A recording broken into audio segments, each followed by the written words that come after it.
Altinha FM, a melhor banda sonora do teu dia. Amanhã de segunda-feira, 9 de agosto, 17 graus em Viana do Castelo. Nesta altura, 16 no Porto, 16 também na cidade de Braga. Ora, máximas previstas para hoje variam entre os 22 e os 24. As temperaturas vão subir ao longo da próxima semana, dizem os técnicos da meteorologia, o que é sempre uma boa notícia, sobretudo para aqueles que estão de férias. Para os que estão a trabalhar, em particular, ou têm interesse no tema que se segue, temos uma belíssima conversa para mais uma edição de Finanças num Minuto. Finanças num Minuto. Como habitualmente nas Finanças num Minuto falamos de temas de interesse que afetam a vida, o dia-a-dia das pessoas, das famílias ou das empresas. Hoje em particular vamos falar sobre empresas, ou melhor, sobre empresários, porque na verdade é um bocadinho o empresário que é a alma do negócio e hoje estas dicas são diretamente para o empresário. Connosco temos em estúdio mais uma vez o Miguel Domingues, em direto também nesta altura para as plataformas digitais. Olá Miguel, muito bom dia. Bom dia. Miguel, hoje falamos de como gerir um negócio, ou melhor, de algumas dicas possíveis para gerir um negócio e ter sucesso, obviamente, com esse negócio. Claro, Rui, esta situação de dizer como gerir o negócio, há sempre cada modelo, cada negócio tem a sua especificidade, mas evidentemente que existem algumas dicas e nós queremos transmitir aqui que essas dicas possam ser feitas em linguagem comum e que possam ajudar, nomeadamente aqueles que têm pequenas empresas, a poder melhorar a sua performance na empresa e a ter alguma atenção em algumas circunstâncias na empresa, porque do conhecimento de causa, já falamos aqui em programas anteriores, tenho conhecimento que a esmagadora maioria das empresas não consegue olhar para estas dicas e não as cumpre, pelo menos. Mas a questão é mesmo essa, Miguel. O segredo de qualquer negócio em termos de sucesso é mesmo ter uma boa base de gestão. E é sobre isso que hoje vamos falar, não é? Sim, é ter uma boa base de gestão, é pelo menos olhar, se a pessoa tem um mínimo de conhecimento que possa olhar isso, fazê-la ela própria. Se não tiver um mínimo de conhecimento, tentar recorrer a quem possa ajudar nesta área. Agora, evidentemente que as pessoas, se não tiverem uma noção daquilo que estão a fazer em termos de gestão e dos resultados e do caminho que estão a seguir e qual é o resultado do caminho que estão a seguir, eu acho que a probabilidade de insucesso começa a aumentar, obviamente. Indo direto ao assunto, tudo começa por um bom planeamento e por uma estratégia bem definida. Sim, Rui, isto em linguagem normal é um empresário, quando começa uma empresa, começa a caminhar. Se não tiver uma gestão estratégica, se não tiver um planeamento para onde quer ir, acontece que está a caminhar, mas não sabe bem em que direção nem para onde é que ele quer ir. E portanto este planeamento estratégico basicamente é fundamental. Já falamos aqui quando falamos do diagnóstico e é importantíssimo voltar a definir isto, que eu acho que isto é das maiores lacunas que tem qualquer empresário. Eu abro uma empresa, imagine, de construção, mas o que é que eu quero fazer? Eu quero fazer a minha coisa de construção, mas até onde é que eu quero ir? Eu quero crescer, não quero fazer esta situação, quero ser bom nesta área, quero fazer um bocadinho de cada área, quero combater isto, quero combater aquilo. São uma série de questões que as pessoas muitas vezes não fazem, esquecem-se. Abrem a empresa e agora vou fazer isto. E depois logo se vê, daqui a um ano está a fazer, não está. E portanto o planeamento estratégico basicamente é definir aonde é que nós queremos ir. Quando nós agora estamos num período de férias, queremos ir de férias, a gente pode dizer, olha, ok, eu quero ir para ali, então pega no carro e sabe por onde vai. Pode ir por um caminho mais melhor, por um caminho pior, por um caminho mais barato, por um caminho mais longo, mas sabe por onde quer ir. Aqui o empresário tem que saber exatamente por onde é que quer ir. E isso falha muito nas empresas. Portanto, a primeira dica que eu posso dizer é: pensem bem, isto é um processo contínuo. Atenção a esta questão de saber por onde quer ir, até que há uma mutação tão grande nos negócios, não tem que ser só no início. Não é só, olha, eu agora quero ir. Não, eu até posso começar a ir num sentido e depois chegar a meio. Atenção, porque a envolvência, o meio ambiente, as circunstâncias aconteceram, mudaram, e eu posso dizer assim, não, eu em vez de ir para este caminho, quero ir para o outro. Portanto, isto tem que ser feito continuamente, até para verificar que o caminho que nós definimos inicialmente efetivamente é o caminho que nos levará a ter sucesso. Há uma evolução contínua também das circunstâncias, do mercado, Claro. a própria pandemia veio provar isso. Tudo muda rapidamente com coisas que estão ponderadas, quanto mais quando não as temos previamente Exatamente. acalculadas, não é? Muito bem. À parte do planeamento, é preciso ter também uma estratégia de marketing bem definida e não só, não é? Sim, a questão da estratégia de marketing é que nós, quando fizemos o planeamento, fazemos o planeamento e depois temos que ir à procura da comunicação. Das coisas mais básicas, independentemente do negócio, as coisas mais básicas, ainda por cima estamos numa era digital, é ter presença digital. É ter um website, o mínimo, é ter uma presença nas redes sociais, é ter mesmo ter, mas atenção, também ter aonde está o meu cliente. E a estratégia de marketing também define. Não vamos estar, por exemplo, uma empresa que está a fazer basicamente produtos para empresas, não deve ir despender as suas energias a fazer marketing para pessoas singulares. Por exemplo, vai numa rede social direcionada para pessoas singulares, mas o serviço dela é só de empresas, então ela está a desperdiçar energia numa situação que não tem que desperdiçar. Isto quando nós estamos a dizer presentes nas redes sociais, mas quer dizer, não é presentes à toa sem a gente perceber para quem é que quer vender. E isto também faz parte da estratégia de marketing. É que nós temos que perceber a quem quer vender e de que forma quer vender. Nós próprios, por exemplo, eu posso dizer que pessoalmente, na forma que eu tenho produtos que são vendidos via redes sociais diretamente vocacionados para particulares, são produtos vocacionados para particulares ou serviços vocacionados para particulares, e aqueles são vocacionados para a empresa, está já noutra rede social, abrange uma outra forma de interação com um possível cliente. Portanto, estas estratégias comerciais têm que ser muito bem vistas e analisadas. Basicamente, não precisamos de profundamente analisar isso, mas temos de ter um bocado de bom senso de perceber quem é o nosso destino final, que tipo de cliente. Por exemplo, uma pessoa hoje é em voga, até há muita ironia nas redes sociais sobre isso, mas a realidade é que houve muita loja de roupa que passou para as redes sociais a tentar fazer chegar diretamente, mas foi uma política correta, pegar numa estratégia de marketing e disse: eu tenho que digitalizar, tenho que ir à procura do meu cliente, via as redes sociais de onde eles estão. Naturalmente. E não chega, obviamente, a comunicar através das redes sociais. É preciso que as pessoas estejam devidamente preparadas para saber comunicar, inclusivamente, neste caso, para saber o que estão a fazer. Formar pessoas é um passo fundamental. Claro, isto é a todas aquelas empresas que não trabalhem só o empresário, porque há empresas que é só o empresário, chamamos essas empresas, mas vamos pôr a esmagadora maioria das empresas tem 1, 2, 3, 4 e por aí adiante funcionários. Nesta circunstância, é importante formar as pessoas não se podem esquecer, e isto há muito empresário que tem uma mentalidade de só ele é que tem que ter o conhecimento, porque tem medo que o empregado tome muito conhecimento e que depois que lhe roube a situação. Evidentemente que há casos desses, mas eles não se podem esquecer: quanto mais bem formados tiverem os seus funcionários, melhor faz a empresa. Isso não há dúvidas absolutamente nenhumas. É importante formar as pessoas. O formar a pessoa não tem que ser só tirar cursos de formação. Pode ser a própria formação do próprio empresário que pode dar, ou do entendido que pode dar na matéria. Da própria estratégia, neste caso em concreto, porque o empresário sabe muito bem para onde quer levar a empresa, ou deverá saber. Exato. E, portanto, pode formar especificamente o seu colaborador a seguir uma determinada estratégia definida por ele e estarem basicamente muito alinhados naquilo que é essa estratégia.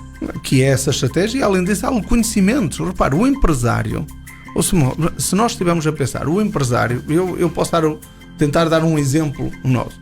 Eu, na parte que eu estou, sendo ligado a Ascensos, por exemplo, que tem uma panóplia enorme, eu não tenho conhecimento de tudo. Eu tenho que ter uma estrutura e apostar muito nos meus funcionários, porque eu não tenho capacidade de abarcar tudo.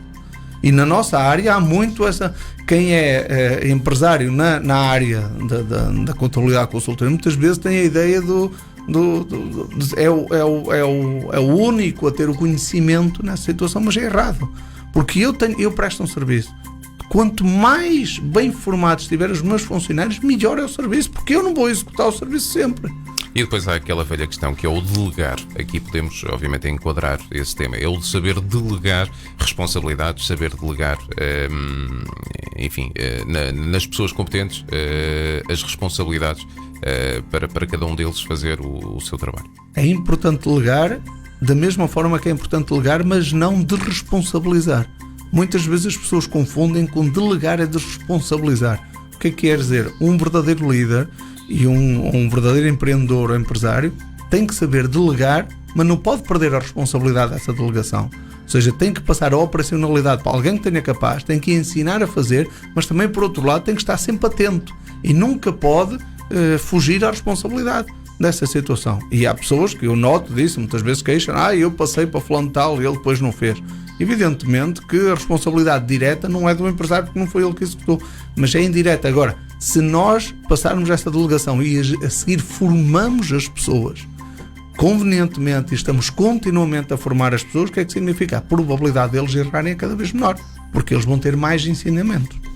Muito bem, e com isto, há pouco falávamos na questão da comunicação, das estratégias de marketing, mas a comunicação vai muito mais além do que isso. Comunicar é fundamental. Comunicar é fundamental, e aqui quando estamos a fazer a comunicação, estamos a falar a comunicação pré-cliente, que é aquela que é no marketing, basicamente. Estamos a fazer a comunicação com o cliente, e estamos a fazer comunicação com os funcionários, comunicação com os fornecedores, comunicação com todas as entidades que a empresa se faz. Aqui eu defendo, e uma das dicas que nós colocamos, que assim, devemos comunicar transparentemente. O que é que isso quer dizer? Evidentemente que há um ditado que diz que o segredo é a alma do negócio, e nós nunca podemos deixar que esse segredo também caia, porque efetivamente tem um bom fundamento. Portanto, quando eu digo aqui comunicar transparentemente, não é dizer tudo para fora. Agora, o que não devemos fazer é pequenas mentiras vão danificar a credibilidade da empresa. E as pessoas não devem esquecer isso, seja para os funcionários, seja para clientes, seja para fornecedores. Nós temos que comunicar assertivamente. Podemos não comunicar muito, não estar sempre a dizer alguma coisa, mas é importante. E isto também, o empresário tem muito este hábito, há muito este hábito de dizer uma pequena mentira, de enrolar, de não sei o quê, e aquilo, a pessoa do outro lado começa, e então cada vez mais no mundo de informação como estamos, começa a perceber que não é verdade aquilo. E isso o que é que vai acontecer? A sua empresa vai perdendo credibilidade. Ao fim de determinado tempo, perde a credibilidade. E isto é importante, comunicar de uma forma transparente. Não se tem que dizer tudo. Isto não é, tem que se guardar algum segredo, não se tem que dizer tudo. Mas, uma coisa é dizer tudo, outra coisa é sempre numa mentira, sempre num enrolo, sempre num... Isso perde credibilidade. Mais vale às vezes ser mais assertivo e comunicar isso também para o próprio empregado. Naturalmente. Há pouco falamos da questão da formação dos funcionários, da equipa, mas é importante não apenas a formação, mas também a motivação dessa mesma equipa. Sim, hoje em dia, e nós estamos a atravessar um período de alguma volatilidade no mercado de trabalho, ou seja, a própria mentalidade que existe das gerações que estão a vir agora, em detrimento das outras gerações, é uma noção de que as pessoas antes tinham mais a perspectiva de ter um trabalho para toda a vida e, portanto, queriam uma estabilidade de um trabalho para toda a vida. Hoje, as novas gerações já pretendem ter novas experiências, ou seja, até podem estar satisfeitas num determinado trabalho, mas gostam de ir experimentar outras coisas. E, portanto, existe aqui uma volatilidade muito maior no mercado de trabalho. Mas uma coisa é a volatilidade por esta inerência, outra coisa é haver uma volatilidade porque as equipas não estão motivadas. Evidentemente que a motivação depende muito de setor para setor e depende muito do tipo de pessoas que estamos a fazer. Um setor, por exemplo, um setor onde trabalha em altos quadros ou quadros técnicos elevados tem uma motivação diferente do que tem aquelas pessoas que não precisam de tanta formação, mas que também são, eu digo formação a nível de ensino, mas também são fundamentais. E nós, isto aqui uma à parte, nós estamos a caminhar para um ponto que aquelas profissões que não necessitam de ensino superior estão cada vez a ficar mais escassas, porque as pessoas só estão vocacionadas. Isto, às vezes a formação do ensino superior não quer dizer que tenha que ter não sei quantos anos de ensino. Pode-se ter menos anos de ensino e serem formados para desempenhar essas funções. A motivação é preciso agarrar o funcionário, agarrar lá a causa da empresa, fazê-lo vestir a camisola. Isso é através de uma motivação, e essa motivação vem também em consequência da comunicação transparente que temos com eles. De ser líder. Esqueça que um líder não é aquele que manda, ok? Sempre isso. Um líder é aquele que consegue demonstrar que tem mais capacidade, muitas vezes tem mais capacidade que os próprios funcionários, porque aí eles vão seguir por ser líder, não porque está hierarquicamente acima e porque fala mais alto, ou porque levanta mais a voz, ou porque... Portanto, aqui a liderança e a motivação da equipa, fazer os funcionários pensarem que é tudo uma equipa, tentar gerir todos para o mesmo lado. Fazer com que seja quase uma família, não é? Claro, porque senão depois nós temos os problemas internos. Vocês reparem o que é, por exemplo, se a gente fazer uma comparação ao desporto. Se os jogadores da equipa estiverem chateados entre eles e se não estiverem motivados para a causa da equipa, o que é que acontece? Os resultados não vão aparecer. E aqui a empresa é a mesma coisa, se eles estiverem todos focados naquilo, os resultados vão aparecer. E é mais fácil, obviamente, atingirmos os objetivos. Saber ouvir é também fundamental. Falamos já que comunicar é importante. Comunicar, obviamente, não se faz sem ouvir, mas saber ouvir, e em particular os clientes, é fundamental. Sim, também é fundamental. Existe aqui também outro hábito que eu diria que é necessário combater. Nós muitas vezes estamos a falar com um cliente, o cliente está a falar e nós, no momento em que ele começa a falar, já estamos a ver que respostas vamos dar para combater a crítica ou o que ele está a falar. Portanto, eu acho que isso é outro erro. Nós muitas vezes temos que responder ao cliente, evidentemente, mas temos que ouvi-lo, até porque ouvir o cliente, tentar perceber exatamente qual é o problema dele. Quer ele tenha, no nosso entendimento, quer que ele tenha razão, não tenha razão, a minha experiência diz que ele alguma tem sempre. Pode não ter razão toda, mas alguma razão o cliente tem. E aquela ótica, a dele, é sempre importante. Mesmo que possamos não concordar com ela, perceber o que é que o motivou a fazer aquela crítica. Claro, porque é ele que nos vai comprar. E, portanto, nós temos que o saber ouvir, encaixar perfeitamente aquilo que ele quer. Que é para quê? Que é para depois nós percebermos até que ponto podemos encaixar a crítica e a sugestão do cliente naquilo que é o nosso produto. Porque nós vendemos a clientes e não nos podemos esquecer disso. O cliente é aquilo que nos sustenta a empresa. E por falar em clientes, apostar na pós-venda é também fundamental, ou seja, fazer um acompanhamento daquilo que é o serviço que prestamos, o produto que vendemos, na ótica de manter o cliente satisfeito, não é? Sim, e numa situação que... também se vê muitas pessoas fugirem da pós-venda, terem medo de contatar o cliente na pós-venda, quer dizer, venderam e disseram está vendido, acabou. Se as pessoas tiverem confiança no produto que vende, no serviço que presta, é importante fazer um pós-venda, até porque esse pós-venda o cliente vai ficar. Nós queremos amarrar um cliente, não queremos fazer uma venda. Fica fidelizado, não é? Fica fidelizado, além disso pode influenciar outros clientes a ficarem fidelizados. É importante nós termos cuidado da pós-venda. Quando corre alguma coisa mal, muitas das vezes a gente foge, não é? E quem é que já não fez isto? Contratou um serviço qualquer e depois tem um problema de pós-venda e parece que anda toda a gente a fugir. A esconder-se. Exatamente, a esconder-se. É um erro, porque qual é a impressão que nós vamos ficar? Se estiver lá do outro lado alguém que diga, vai assumir, ok, até foi um erro, até foi um produto defeituoso que saiu, não tem problema, a gente está aqui para assumir a responsabilidade. Portanto, o cliente vai ficar mais confortável quando comprar aquele produto, porque sabe que se alguma coisa decorrer mal, vai ter alguém que lhe dá resposta nisto.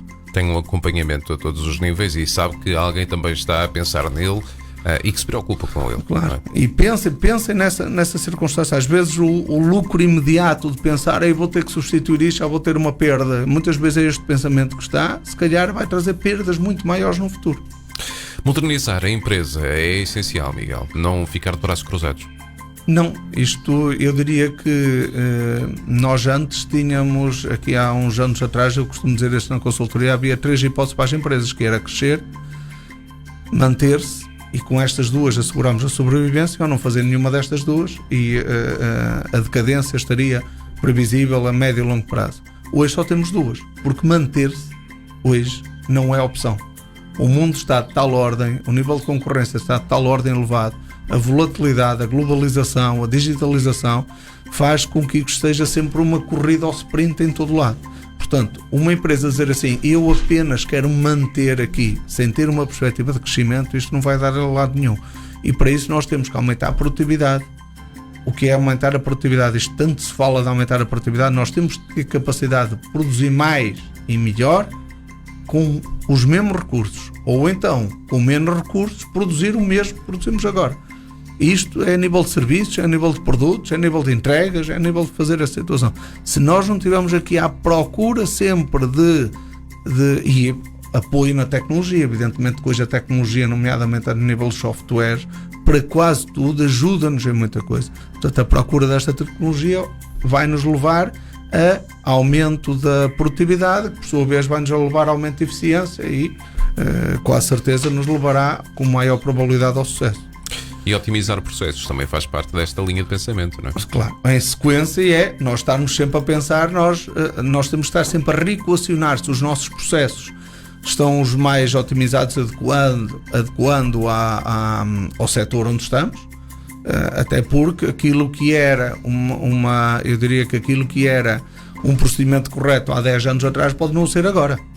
E portanto não é porque ele era correto e era bem aplicado há 10 anos atrás que hoje ele é o correto. E a volatilidade, a velocidade com que o mundo está a mudar, a velocidade com que as situações estão a mudar, eu diria, olha, por exemplo, esta questão das reuniões virtuais que existiam eu diria que há 2 ou 3 anos, uma reunião virtual era vista pela empresa, não, é melhor o contacto pessoal, a gente, assim, é verdade. Hoje já se pensa que se calhar a reunião virtual pode-se fazer aquelas reuniões, exatamente, aquelas reuniões preparatórias. Porquê? Porque eu não tenho que ir ao Porto fazer uma reunião virtual, fazer uma reunião presencial, portanto eu não vou perder 45 minutos ou uma hora para lá, não vou perder mais uma hora para cá, e eu posso ser numa reunião. E normalmente as reuniões virtuais são sempre mais curtas que as reuniões presenciais. Portanto a gente consegue ter uma produtividade maior, as pessoas estão mais focadas nessa situação. Que se deve substituir, eu também não sou apologista disso, mas aqui nota-se que é o aumento da eficiência e estarmos sempre a ver métodos diferentes. E isso é obviamente fundamental. Para terminar, e porque o nosso tempo já vai bastante longo hoje, há aqui algo que é importante, ou fundamental também fazer para termos uma empresa de sucesso, ou saber gerir uma empresa e atingir sucesso, que é saber analisar resultados. Claro, outra das coisas que nós devemos ter, e isto analisar resultados não é uma vez por ano. Nós devemos analisar resultados consecutivamente e de preferência, se não for mensalmente, de 3 em 3 meses nós temos que apoiar, até porque se nós estamos a desviar do caminho, não se esqueça, se nós estivermos a desviar do caminho em janeiro de 2020 e só em março de 2021 é que vamos analisar como é que esteve 2020, nós andamos o ano todo desviado. Portanto, analisar resultados, comparar com aquilo que a gente previa, o que é que alcançou e porque é que não alcançou, e ver quais foram os motivos que estiveram por trás desse não alcance, e fazer correção. Tem que ser um processo contínuo e não podemos desleixar esta análise dos resultados. Muito bem, Miguel. Para resumirmos isto num minuto, exercício difícil, mas com esta ordem de pensamentos nós lá chegaremos. 1 minuto para resumir dicas fundamentais por tópicos que são, enfim, estruturais para mantermos um negócio à tona, em primeiro lugar, e para que ele atinja sucesso. Primeira situação, pensamos no início do negócio uma gestão estratégica. Esta gestão estratégica tem que ser feita parcialmente ao longo da vida da empresa, ou seja, não é só no início, temos que basicamente ir analisando a seguir. Fazer uma boa política de marketing e estar constantemente a atualizar a política de marketing. Formar equipas e motivá-las. Temos que as formar e, além disso, motivá-las.